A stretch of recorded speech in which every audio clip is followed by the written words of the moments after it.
Yung proyekto na pabahay ni Pangulong Bongbong Marcos na ayaw ipakita ng mga stream media, yung mga malalaking may network, yung mga bulaang mga dito, yung mga vlogger na ditae na mga fake vlogger.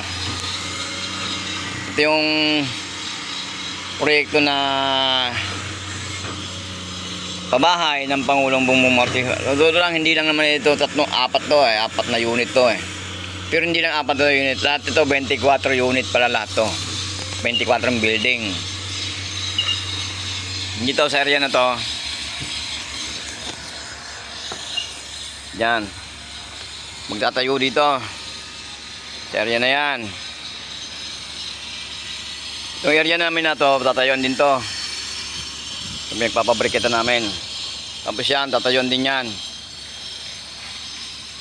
Bali lahat yung mga bahay, mga gawan na yan, sisirain niyan, sisirain nila yan. Ang ilalagay dyan yung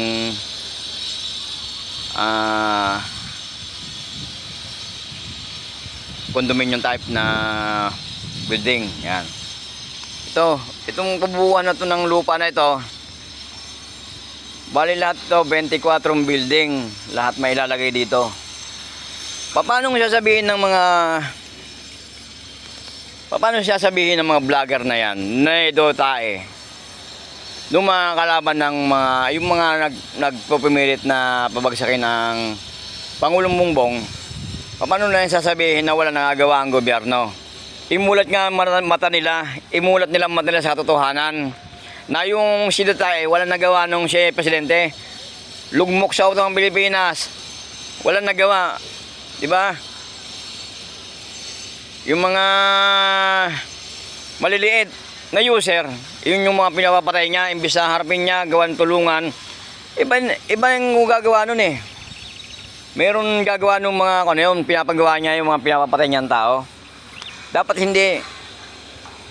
Sayang ang buhay ng tao. Okay na eh, ang dapat pinapapatay niya yung mga drug lord. Yung mga pinapapatay niya, yung supplier, dapat yung sarili niya dapat papatay niya. Yan.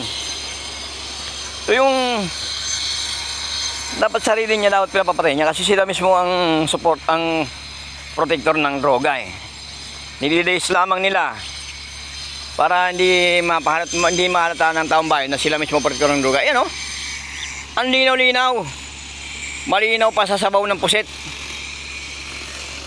na ang proyektong ito maraming makikinabang na mamamayan. Ito 24 unit na condo type na 11 palapag ang bawat isang building.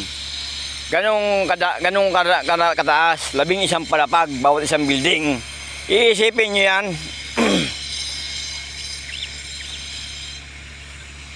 Yan o. Ganito kalawak yan paglalagyan yan.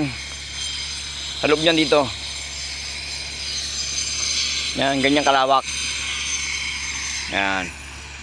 Kaya mga kababayan kong bagong Pilipinos, imulat natin, suporta natin, tuloy-tuloy natin suporta ng Pangulong Bongbong Marcos. Na sana hindi na mawala ang Marcos.